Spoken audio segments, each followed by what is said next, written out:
여러분에게 교회에서 여러분은 뭐 해요? 라고 물어본다면 여러분은 어떻게 대답하시겠어요? 처음 신앙생활 할 때는 아마 이렇게 이야기하지 않겠어요? 교회 가면 밥을 주는데 밥이 참 맛있어요. 또는 우리 교회 사람들 되게 좋아요. 이런 이야기들을 처음에는 주로 하지요. 그런데 신앙생활 한 지 10년, 그리고 뭐 20년 이렇게 지났는데도 별 할 말이 없다면 그때는 주님이 좀 답답해 하시겠죠. 자, 그렇다면 짧은 시간 어떻게 우리 기독교 신앙을 말해줄 수 있을까요? 그리고 그런 그 기독교 신앙 어떻게 한 문장으로 좀 이야기해 줄 그런 말들이 좀 있을까요? 오늘 제목을 한번 좀 보십시오. 예수님의 약속을 기다리는 사람들. 이 정도 문장이면 그래도 짧지만 우리가 어떤 사람인지 나타내는 문장이 아닐까 생각이 됩니다. 오늘은 본문에 나오는 예수님의 약속을 기다리는 사람들의 모습을 보면서 우리가 함께 은혜를 나누기를 원합니다. 그럼 여러분은 기다릴 때 주로 무엇을 하면서 기다리시는가요? 물론 이제 어떤 것을 기다리냐에 따라서 기다리는 마음 또 기다리는 자세가 다르겠죠. 요즘은 이제 운전을 하다 보면 이 교차로에서 이제 신호가 바뀌었는데도 차들이 잘 출발하지 않은 차들이 종종 있습니다. 피곤해서 잠깐 눈을 붙이다가 좋은 건 아닌 것 같고 안전을 위해서 급출발하지 않는 것도 아닌 것 같습니다. 그래서 저는 신호가 바뀌었는데도 앞차가 출발하지 않을 때 그때 저는 가볍게 이 클락션을 좀 울려줍니다. 잠깐 기다리는 그때 사람들은 뭐 하냐면 핸드폰을 보고 있는 거예요. 그런 운전자들이 요즘 많은 것 같습니다. 그래서 출발하지 않으면 빵 누르는 게 아니라 가볍게 빵빵 이렇게 눌러주면 아이고 놀래서 핸드폰 놓고 바로 출발하는 것들을 제가 많이 보게 됐습니다. 위험하기도 하고 또 뭐 다른 사람들이 좀 불편하기도 하는데요. 요즘은 사람들이 어디를 가든지 기다릴 때 그 장소에서 핸드폰을 보면서 기다리는 것을 알 수가 있습니다. 제가 이제 오래전에 세례 받을 때 일인데요. 제가 세례를 받을 때는 교육 기간이 굉장히 좀 길었습니다. 그래서 그 세례를 받고 나면 자부심 같은 게 좀 있었어요. 그래서 세례를 받고 나서 세례식이 이제 있는데요. 그 세례 교육이 끝나고 그 세례를 받기 전에 제가 금식을 좀 했습니다. 3일 동안. 왜냐면 이제 좀 자부심이 있었으니까. 그리고 누가 그러는 거예요. 세례식을 하기 전에 3일 금식을 하면 좋다라고 하는 이야기를 제가 들었습니다. 그래서 금식을 3일 동안 하게 되었는데 이제 물만 먹고 3일 동안 있는 거죠. 근데 사실은 금식하면서 그래 내가 세례 이후에 이런 삶을 살아야 되겠다라고 묵상하거나 또는 찬양하거나 기도하면서 금식하는 게 아니라 저는 그냥 굶식이 없어요. 굶식. 그냥 음식만 안 먹는 거였죠. 그렇게 이제 제가 3일 동안 지내게 되었습니다. 근데 여러분 3일 동안 금식 해보신 분들도 많이 계시죠? 마지막 날 저녁 10시가 됐는데 이제 한 2시간 정도만 지나면 제가 먹을 수 있어요. 근데 이 2시간을 남겨두고 시간이 왜 이렇게 안 가는 거예요? 그래서 제가 그때 뭘 했냐면 아내와 함께 드라이브를 가자. 그러면 빨리 시간이 지나가리라. 이렇게 생각하고 제가 아내와 함께 드라이브를 했던 기억이 있습니다. 그러니까 저는 금식을 하면서 거룩한 시간을 보낸 게 아니라 왜 이렇게 시간이 빨리 가지 않나? 이런 마음을 너무 천천히 가니까. 그래서 제가 그 거룩한 시간을 드라이브를 하면서 보냈던 기억이 있습니다. 지금 생각해 보면 제가 좀 부끄러운 얘기죠. 철부지와 같은 그런 신앙이었지만 아무튼 저의 그 초창기의 그 모습은 그렇게 똑같았습니다. 많은 사람들과. 자, 그럼 오늘 본문에서도 기다리는 사람들이 있습니다. 그럼 이들도 드라이브를 하면서 기다리고 있을까요?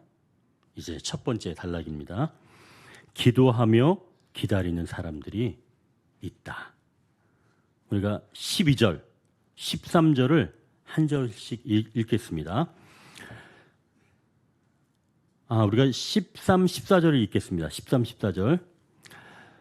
들어가 그들이 유하는 다락방으로 올라가니 베드로, 요한, 야고보, 안드레와 빌립, 도마와 바돌로메, 마테와 및 알페오의 아들 야고보, 셀로딘 시몬, 야고보의 아들 유다가 다 거기 있어.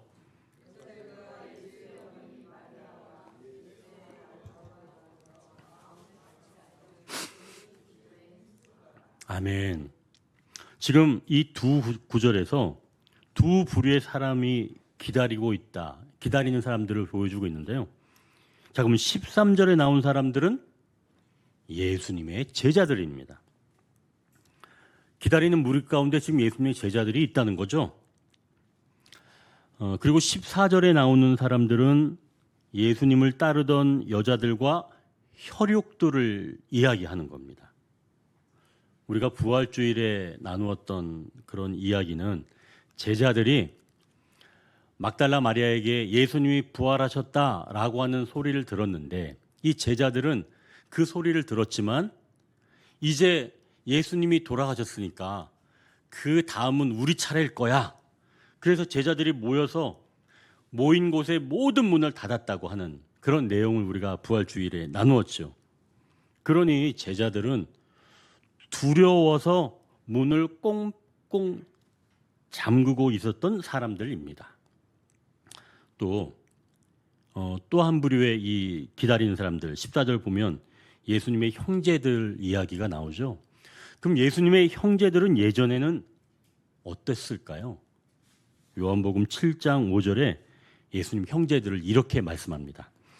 이는 그 형제들까지도 예수를 믿지 아니함이러라. 예수님의 형제들은 예수님을 믿지 않았다는 겁니다. 아니, 우리 형은 나랑 똑같이 엄마 뱃속에서 나왔는데 무슨 자기가 하나님의 아들이라 그래? 그리고 성령으로 잉태됐다고? 그리고 메시아라고? 이런 말들을 예수님의 형제들은 믿지 않았던 것이요. 자, 그렇다면 두려워했던 제자들과 예수님을 믿지 못하던 혈육들이 오늘 우리가 읽은 본문에서는 오로지 기도에 힘쓴다 라고 말씀합니다. 그럼 도대체 이들은 무엇을 기다리는데 이렇게 달라진 모습으로 기도에 힘쓰고 있을까요? 오늘 본문 조금 앞에 있는 사도행전 1장 4절 5절에 명확하게 말씀해 주십니다. 한번 보십시오. 1장 4절 5절입니다. 사도와 함께 모이사 그들에게 분부하여 이르시되 예루살렘을 떠나지 말고 내게서 들은 바 아버지께서 약속하신 것을 기다리라. 요한은 물로 세례를 베풀었으나 너희는 몇 날이 못되어 성령으로 세례를 받으리라 하셨느니라. 부활하신 예수님께서 제자들에게 약속하신 것을 기다리라 이렇게 말씀하신 겁니다. 그리고 5절을 보니까 바로 성령님을 기다리라라고 말씀한 거예요. 성령님은 우리가 이 땅에서 살 때 부활 신앙으로 살도록 돕는 하나님이시죠. 성령님이 우리 가운데 임하셔야 우리가 부활 신앙으로 살아갈 수가 있다는 말씀입니다. 성령님이 우리 안에 오시면 크게 세 가지 일을 한다고 우리가 바로 지난 주간에, 지난 시간에 나누었죠. 여러분 혹시 기억나세요? 원래 이 설교자가 이렇게 전주의 설교를 기억하냐고 물어보는 거는 굉장히 안 좋은 예입니다. 그걸 어떻게 기억을 하겠어요? 어제 이야기한 것도 기억이 안 나는데, 그죠? 그러나 이제 다시 한번 기억해 보자고 제가 질문하는 거예요. 성령님이 우리 안에 내주하시면 과연 어떤 일을 크게 세 가지 하실까? 첫 번째, 계시, 보여주시는 거예요. 즉 예수님이 하시는 말씀, 또 성경이 어떤 말씀인지, 그리고 예수님이 무슨 일을 하시는지를 보여주시는 계시. 성령님이 내 안에 계셔야, 그래야 우리가 성경도 잘 볼 수 있다 이거예요. 계시의 눈이 열린다는 거예요. 보여주시는 거예요. 그러니 여러분 성령님이 계셔야 되겠죠? 성령님 계실 때 이렇게 계시하시는 것을 말씀합니다. 보여주시는 거죠. 자, 두 번째, 성령님이 우리 안에 계시면 구원에 이르게 하시는 거예요. 이것은 죄, 의, 심판에 대해서 책망하시고 죄와 사망의 곤경에서 우리를 건져주시는, 구원해주시는, 그게 바로 성령님이시다라고 하는 거죠. 자, 첫 번째 계시, 두 번째 구원, 마지막은 능력입니다. 능력을 행하는 거예요. 성령님이 계셔야 내 안에서 능력을 행하시는데 어떤 능력을 행하시는가? 그게 두 가지로 나타나는 거예요. 첫 번째는 마귀 나라를 극복할 능력을 성령님께서 주시는 거죠. 우리를 막 믿지 못하게 하는 그런 마귀 나라의 능력을 이길 수 있도록 성령님께서 내 안에서 일해 주시는 겁니다. 또 하나 일하시는 것은 하나님 나라의 권세를 대신할 그런 권세를 주시는 겁니다.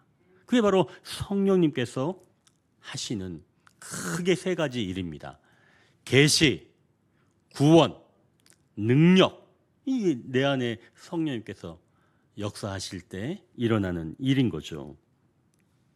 그래서 부활신앙을 가진 사람들은 주님이 하신 약속의 말씀을 믿고 기다리는 사람들이다 라고 하는 거죠.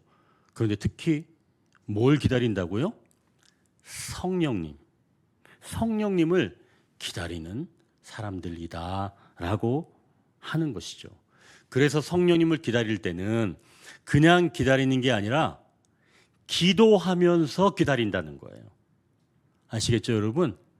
그냥 기다리는 게 아니에요. 기도하면서. 자, 그럼 어떻게 기도하겠어요? 성령님, 내 안에 충만하게 역사해 주세요. 내 안에 찾아와 주세요. 주님, 저에게 성령님 보내주세요. 이렇게 기도해야 되겠죠. 보내주시고 충만하게 역사하시기를 기도해야 하는 줄 믿습니다. 자, 그럼 이렇게 부활신앙을 가진 자는 예수님께서 성령님을 보내주시도록 기도하면서 기다리는 자들이라는 겁니다. 이들은 드라이브 하는 게 아니죠. 기도하면서 기다렸던 거예요. 예수님께서 하신 약속의 말씀을 믿고 기도하면서 기다린다라고 하는 거죠. 자, 이제 질문이 생기겠죠.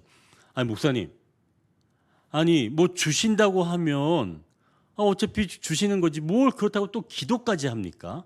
뭐 달라고 또 얘기까지 해야 돼요? 너무 좀 귀찮은 거 아닌가요? 여러분 이런 생각 안 드세요?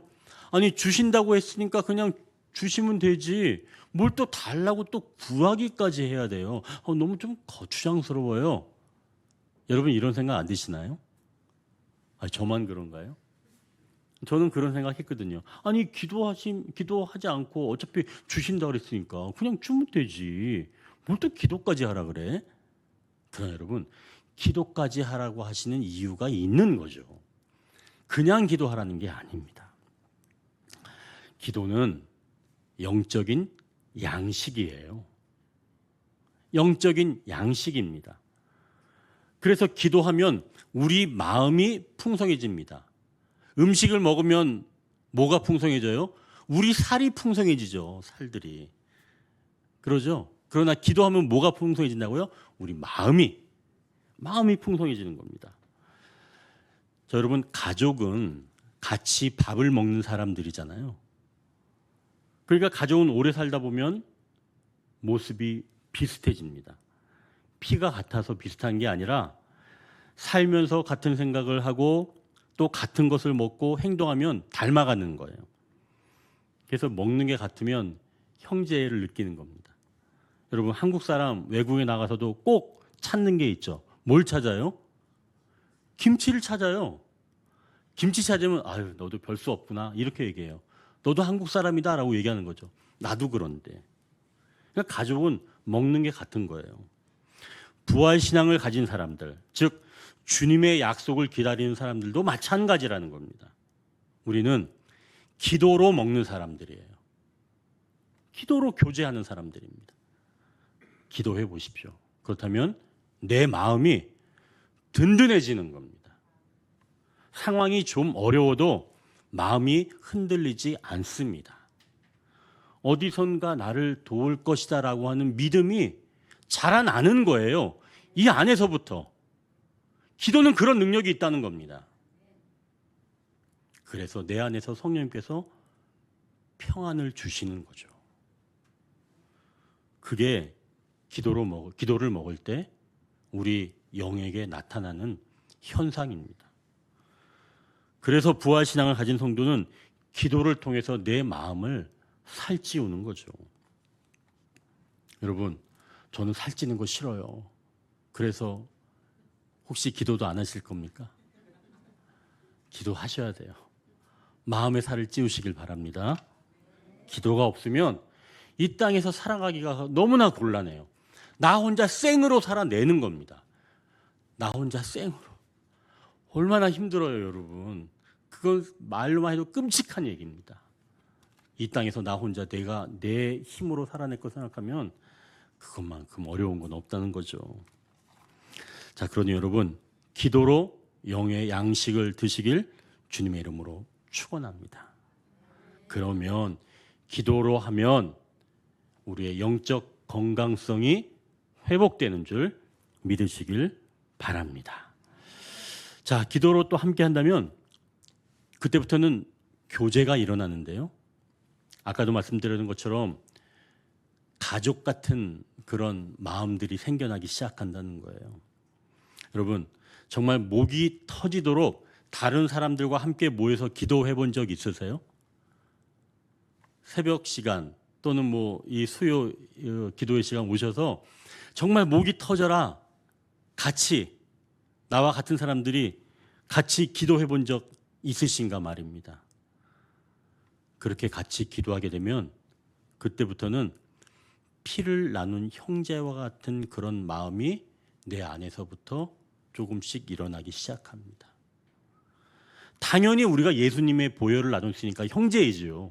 그걸 점점 알아가게 된다는 거예요. 기도를 통해서. 아, 이게 우리가 그냥 공동체가 아니라 예수님의 보혈로 인한 혈연 공동체구나. 새로운 가족이구나. 오정현 목사님이 뭐 영가족 그러는데 저는 그 표현 좋다고 생각합니다. 영적인 가족이 되는 거예요. 우리는 새로운 가족. 언제 느낀다고요? 같이 기도하다 보면, 같이 목이 터져라 기도하다 보면 아, 저 사람이 내 형제구나 라고 하는 것을 알 수 있습니다.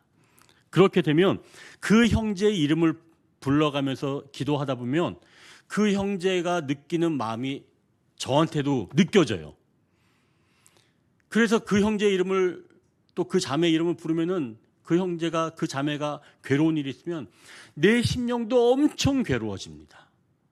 막 눈물이 나요. 미치겠습니다. 여러분, 그런 거 한번 느껴보고 싶지 않으세요? 그 사람의 어떠함의 문제가 내 마음에 꽉 들어오는 거예요. 견딜 수가 없습니다. 주님을 막 부르는 거죠. 눈물 범벅되는 겁니다. 내 인생 때문에 아니에요. 내 형제 때문에. 내 형제가 힘들어하는 게 느껴지는 거예요. 내가 느껴요? 아니에요. 성령님이 내 안에 계시니까 그 성령님이 느끼시는 걸 나도 느끼게 되는 거예요. 그래서 기도하다 보면 이 공동체가 그냥 공동체가 아니라 예수님 보혈로 이루어진 아름다운 가족 공동체구나. 그걸 알게 된다는 겁니다. 그래서 예수님은 약속의 말씀을 기다릴 때 그냥 기다리는 것이 아니라 기도하며 기다리라는 거예요. 그럴 때 영의 양식이 살찌우면서 동시에 우리가 보혈을 통해서 가족이구나. 그래서 여러분 우리가 만나면 그냥 안고 손잡아주고 그러는 겁니다. 진짜 가족이 되었기 때문이죠. 자, 그렇다면 이제 우리가 기억하십시오. 이 공동체는 부활의 신앙을 믿는 사람은 기도하며 기다리는 사람들이구나. 기도하며 기다린다는 것은 즉 영이 살찌워지는 것이며 친정한 가족 공동체를 이루는 것을 알 수 있게 되는 거구나 라고 한다는 말씀입니다. 여러분, 성령님을 만나기 위해서 기도해야 합니다. 성령님은 인격체세요. 그냥 물건이 아니에요. 그래서 성령님을 사모할 때 성령님은 만나주십니다. 우리는 근데 성령님 사모하지 않아요. 인격체인 걸 좀 놓칩니다. 성령님은 인격체세요. 원하고 사모하고 구할 때 성령님께서는 찾아와 주시고 내 안에서 충만하게 역사해 주시는 줄 믿으시길 바랍니다. 그래서 이 마지막 보니까 더불어 마음을 같이하여 오로지 기도에 힘썼다라고 말씀하는 거죠. 그럴 때 성령님께서 찾아와 주시고 우리의 영을 살찌워 주시고 우리를 가족으로 확인시켜 주시는 줄 믿으시길 바랍니다. 이제 두 번째 단락입니다. 기도할 때 할 일을 발견한다. 우리가 15절을 같이 읽겠습니다. 모인 무리의 수가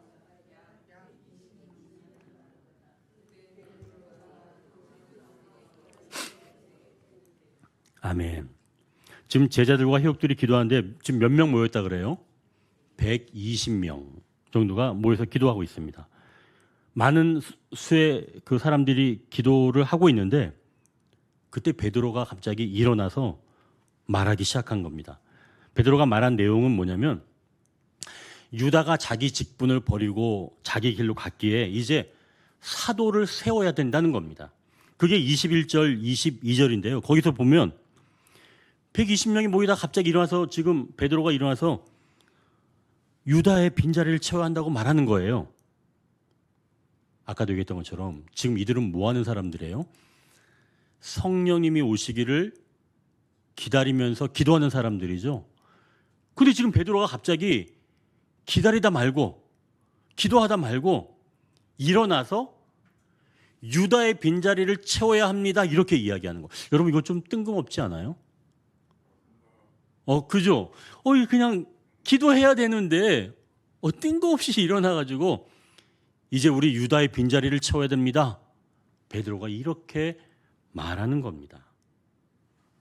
자, 그럼 베드로가 왜 이런 생각이 났을까요? 1장 8절에 예수님께서 하신 말씀이 떠올랐기 때문인데요. 예수님께서 이때 이렇게 말씀하셨습니다. 오직 성령이 너에게 임하시면 너희가 권능을 받고 예루살렘과 온 유대와 사마리아와 땅끝까지 이르러 내 증인이 되리라 하시니라. 기도하면서 성령님을 기다리며 기도하는데 그때 할 일이 떠오른 겁니다. 예수님이 제자들에게 너희들은 이제 뭘 해야 되는지 알려주신 게 베드로가 딱 떠오른 거예요.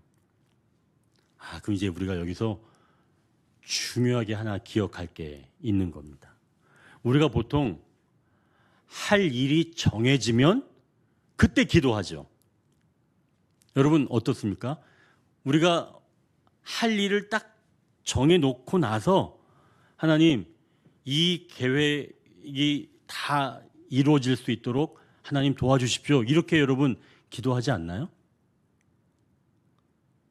여러분은 그렇게 기도하지 않는군요.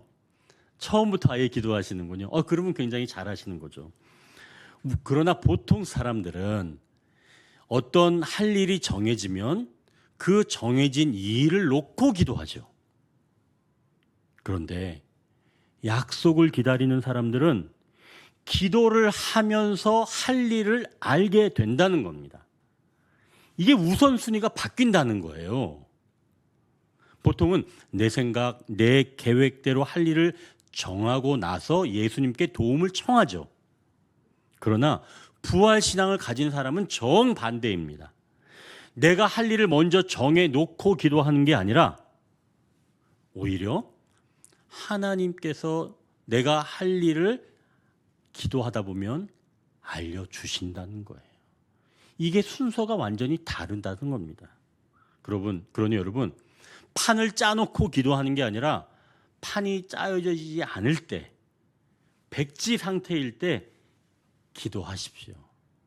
항상 백지 상태에 놓고 기도하셔야 하나님께서 설계서를 갖다 붙여주시고 일할 사람을 붙여주시고 재원을 주시고 결과를 이루어주시는 줄 믿으시길 바랍니다. 그럼 도대체 사람이 할 건 뭐예요? 아니에요. 사람이 할 게 얼마나 많아요. 기도하고 사람들을 구하고 사람들을 만나고 그 일을 실현해 나가는 건 하나님 몫이 아니라 사람의 몫이에요. 그러니 여러분, 기도를 하면서 내가 할 일을 발견하시길 바랍니다. 기도하면서 할 일을 발견하는 거예요. 할 일을 발견한 다음에 기도하는 게 아니라 우리 언덕의 성도들은 그걸 기억하십시오. 삶의 우선순위가 달라져야 그게 바로 부활 이후에 신앙을 가진 사람들의 삶의 모습이라는 거죠. 자, 이제 16절부터 20절까지 말씀을 우리가 아까 읽어봤는데요. 12제자 중 한 명이었던 가룟 유다에 대해서 말하는 내용입니다. 이 유다는 예수님을 팔아버렸던 사람이에요. 그러나 양심의 가책을 느낀 뒤에 유다는 자기가 받았던 그 돈을 다시 이 제사장들에게 돌려주고 그리고 스스로 목숨을 끊었던 인물이 바로 유다입니다. 그래서 이 돈으로 제사장들은 밭을 사버렸어요. 그걸 아겔다마 피밭이라고 이야기를 했죠. 그런데 이 일이 곧 시편에서 하신 말씀이 이루어진 거다라고 하는 것을 이거 지금 베드로가 회중들한테 말하는 겁니다. 여러분, 이 일은 제자들 가운데 일어났던 비극적인 일이에요. 차마 입 밖으로 꺼내고 싶지 않은 일이었습니다. 그래, 유다는 그랬지. 나는 예수님을 팔지 않았어. 이렇게 말할 제자들이 있었을까요? 그렇게 말할 제자들 없었습니다. 다른 제자들도 유다와는 별로 상황이 다르지 않았어요. 다 도망갔으니까요. 뭐 유다는 나빴어, 나는 괜찮아, 이렇게 말할 제자들이 없었다는 얘기죠. 자, 그렇다면 이런 비극적인 이야기를 꺼낼 수 있는 제자들이 아니라는 겁니다. 누가 그런 비극적인 일, 나도 관련되어 있는 그런 비극적인 일을 누가 하겠어요? 그런데 베드로는 이런 비극적인 일을 기도하면서 이야기하는 겁니다. 왜 이런 비극적인 일을, 자기도 연관된 그런 일들을, 비극적인 얘기를 이렇게 서슴없이 할 수 있을까요? 이것은 바로 유다의 죽음 속에서도 하나님의 계획을 알게 되었다는 거죠.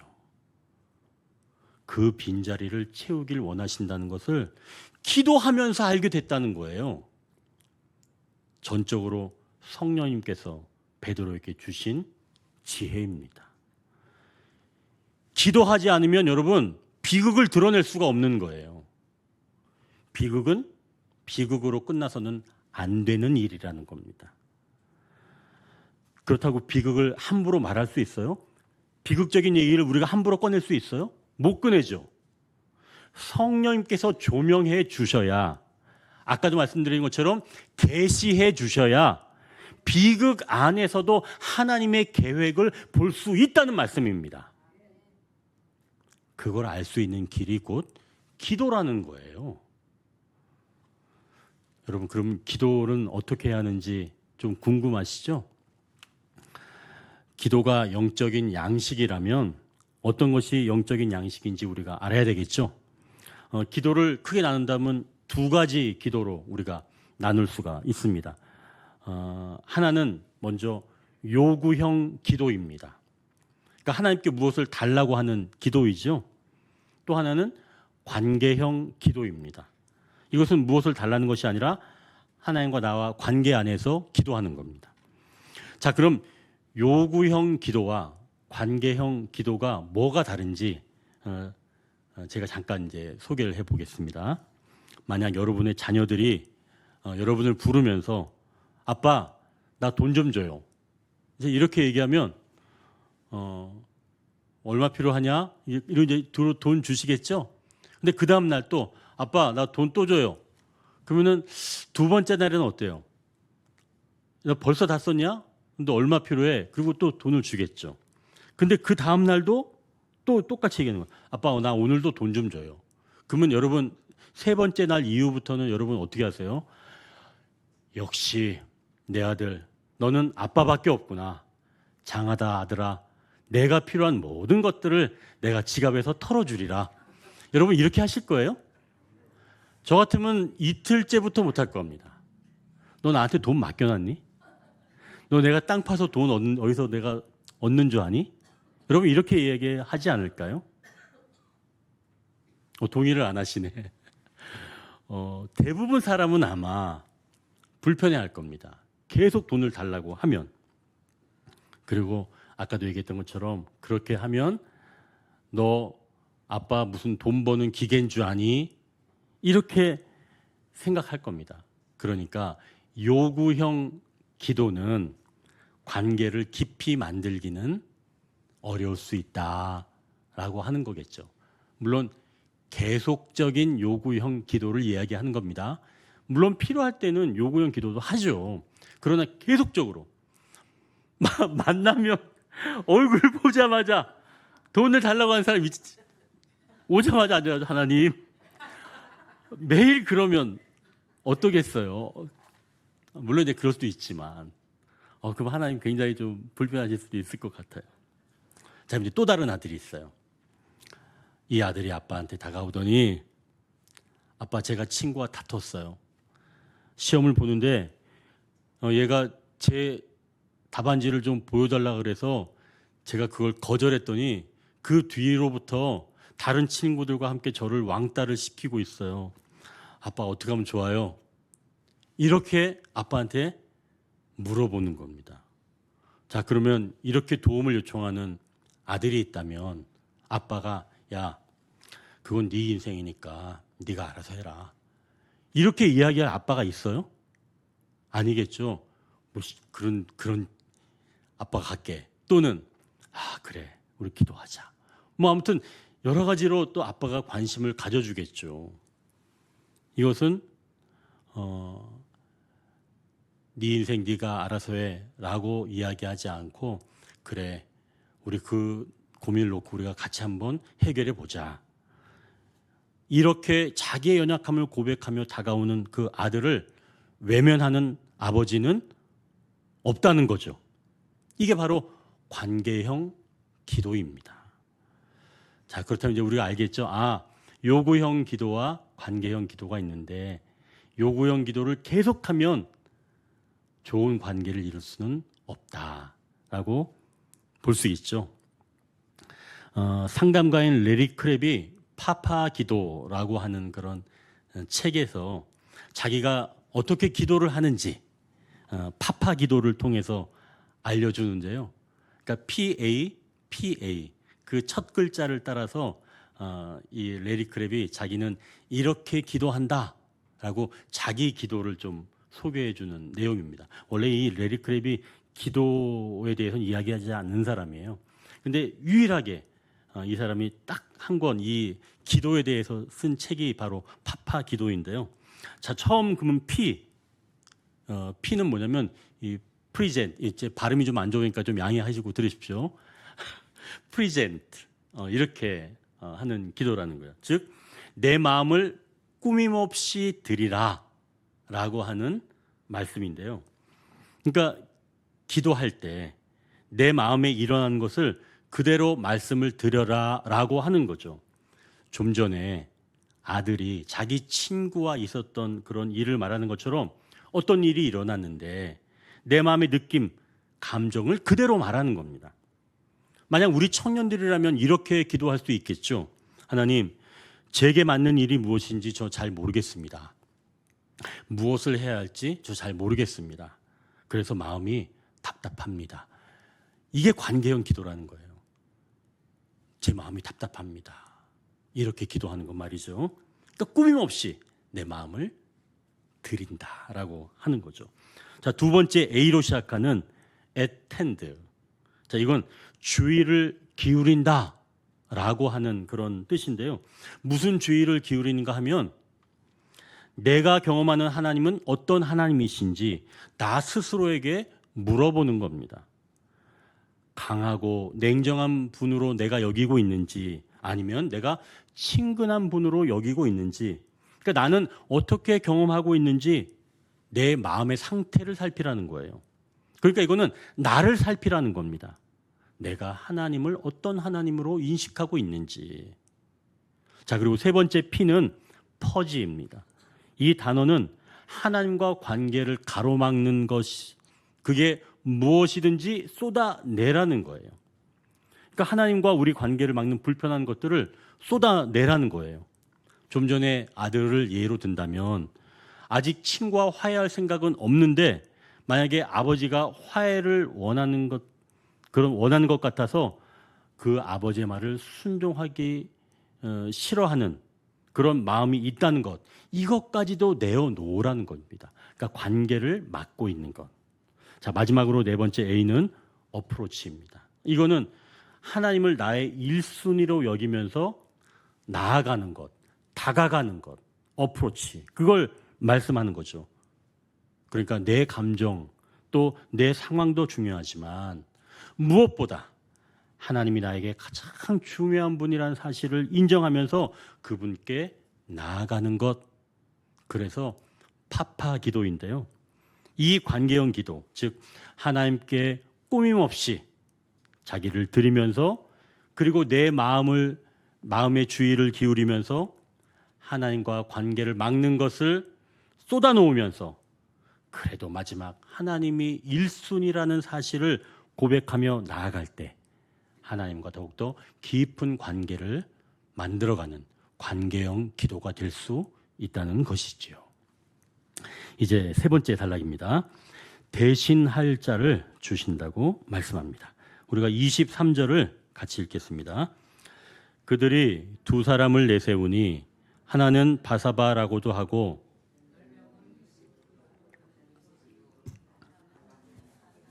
아멘. 이 베드로의 말을 듣고 이제 기도하는 사람들이 두 사람을 세웠다는 겁니다. 한 사람은 바사바라고도 하고 그 사람의 별명이 유스도라고도 하고, 근데 또 그 사람은 요셉이라고 하는 거예요. 여러분, 한 사람의 이 수식어가 굉장히 많죠. 바사바, 유스도, 요셉 이렇게 불리운다는 거예요. 그리고 또 한 사람은 마띠아였습니다. 자, 그럼 화려한 이력을 가진 요셉이라고 하는 사람과 또 한 명은 마띠아라고 하는 사람인데요. 이 마띠아 뜻이 하나님의 선물이라고 하는 뜻이에요. 자, 그렇다면 요셉에 비해서 이 마띠아는 화려한 이력이 아니라 담백한 사람이겠죠. 이 공동체, 기도하는 공동체에서 아주 화려한 사람, 그리고 담백한 사람, 흔히 말하자면 엄청나게 높은 학력을 가진 사람과 그렇지 않고 평범한 사람, 뭐 초등학교만 나온 사람, 이런 사람을 지금 두 사람을 세웠다는 겁니다. 여러분, 이 공동체에서 지금 완전히 화려한 사람과 그렇지 않은 극명한 사람 두 사람을 세운 거예요. 어떤 게 느껴지나요? 부활신앙을 가지고 기도하면서 기다리는 사람, 이 공동체의 특징은 정말 화려한 사람과 그렇지 않은 이 두 사람을 내세울 수 있는 그런 공동체란 얘기예요. 즉 모든 범위에 있는 사람들을 품어줄 수 있는 공동체다라고 하는 거죠. 이 대단한 공동체입니다. 그러면 그렇지 않은 사람들은 극단적으로 한쪽만 딱 편향되게 생각하는, 선택하는 그런 공동체죠. 그러나 기도하며 기다리는 공동체는 화려한 사람도 그렇지 못한 사람도 다 대표로 내세울 수 있는 넉넉함을 가진 공동체가 되어간다는 거죠. 여러분, 우리가 이래야 하지 않을까요? 우리 사회는 그렇습니까? 아니죠. 어느 한쪽만 지금 막 선택하는 그런 공동체잖아요. 그러나 정말 부활신앙을 가진 공동체는 극단에 있는 것들까지도 포함해 낼 수 있는 공동체가 될 수 있다는 겁니다. 여러분, 그러니 우리가 성령님을 기도하며 기다릴 때 그런 극단적인 것들도 품어낼 수가 있다는 말씀이죠. 자, 그렇다면 이제 이 두 사람을 세워놓고 다시 이제 기도하기 시작했는데요. 어떤 기도를 했는지 24절 25절을 보십시오. 그들이 기도하여 이르되 뭇사람의 마음을 아시는 주여, 이 두 사람 중에 누가 주님께 택하신 바 되어 봉사와 및 사도의 직무를 대신할 자인지 보이시옵소서. 유다는 이 직무를 버리고 제 곳으로 갔나이다 하고. 자, 이제 이들이 구하는 것을 보십시오. 대신할 자를 지금 찾고 있는 겁니다. 대신할 자란 가롯 유다를 대신할 자죠. 제자들이 대신할 자라고 기도했을 때 이건 어떤 사람을 원하는 것일까요? 유다는 굉장히 똑똑한 사람이었죠. 돈꾀를 맡고 있었으니까요. 자, 그럼 이 제자들이 지금 유다를 대신할 자라고 기도했을 때 어떤 사람을 원했던 것일까요? 대신할 자라고 하는 이름을 가진 사람이 있습니다. 우리가 새벽에 창세기를 나누면서 만난 사람인데요. 아담의 막내 아들인 셋입니다. 둘째 아벨이 죽었죠. 그리고 하나님께서 아담에게 셋째를 주셨는데 그가 바로 셋이에요. 이름이. 근데 이 셋의 이름이 바로 대신할 자입니다. 즉 셋은 아벨을 대신해서 태어난 자라는 거죠. 그런데 이 셋이 아들을 낳고 나중에 자기 아들의 이름을 에노스라고 합니다. 에노스라고 하는 이름이 연약한 자예요. 셋이 아벨 대신 대신할 자로 살아가다 보니까 자신의 연약함을 발견하게 되어서 아들의 이름을 연약한 자, 에노스라고 지은 것 아닐까요? 내가 아벨로 살아가기에 너무나 부족하다. 이 땅에서 내가 살기 너무 부족하다. 그래서 셋이 자기 아들의 이름을 에노스, 연약한 자라고 불렀다는 것이죠. 그런데 여러분, 참 희한한 게 창세기 4장 26절에 이렇게 말씀합니다. 셋도 아들을 낳고 그의 이름을 에노스라 하였으며 그때의 사람들이 비로소 여호와의 이름을 불렀더라. 에노스가 태어나고 나서야 사람들이 여호와의 이름을 불렀다는 겁니다. 전에는 여호와의 이름을 부르지 않았다는 거예요. 그런데 에노스가 태어나자 그때서야 사람들이 여호와의 이름을 불렀다라고 하는 겁니다. 그러니까 자기가 연약한 자라고 하는 사실을 알 때가 되어야 하나님을 부른다는 거예요. 내가 연약한 자가 아니라 강한 자는 하나님을 부르지 않는다는 겁니다. 그럼 여러분, 강한 자가 축복이에요? 연약한 게 축복이에요? 연약한 게 축복이에요. 연약한 게 축복입니다. 비로소 그때 하나님을 불렀다는 거예요. 그래서 사도들도 유다를 대신할 자, 그 직분을 행할 사도를 구할 때 유다처럼 능력 있고 출중한 자가 아니라 진정한 사도는 오히려 그를 대신할 자는 연약함을 알고 하나님을 부르는 자, 그 자가 곧 사도가 되어야 한다라고 그 자를 구했던 겁니다. 그래서 마침내 하나님의 선물 같은 ματ디아가 사도가 된 것이죠. 여러분, 이제 연약한 자가 좋으세요? 강한 자가 좋으세요? 진짜로요? 아멘. 여러분, 연약해도 괜찮습니다. 아니, 하나님은 연약한 자를 즐겨 쓰시는 분인 줄 믿으시길 바랍니다. 이제 말씀을 정리합니다. 성도 여러분, 우리는 주님이 약속하신 것을 기다리는 자들입니다. 이 땅에서 살아갈 때는 성령님의 인도를 받아야 합니다. 우리는 혼자 살아갈 수가 없습니다. 그래서 하나님께서 우리가 연약한 이 상태에서 살아갈 수 있도록 성령님을 보내주신다고 약속하셨습니다. 그래서 우리는 성령님을 기다릴 때 기도하며 기다리는 자들입니다. 그렇게 기도하면서 기다릴 때 비로소 우리는 한 가족이 되었다는 사실을 알게 되고 영이 살찌워진다는 것이죠. 그리고 그렇게 기도할 때 마침내 우리가 해야 할 일을 알게 된다고 말씀합니다. 마침내 우리가 기도할 때 우리가 연약함으로 하나님을 부를 수 있다는 사실을 알게 하신다고 말씀합니다. 기도하겠습니다.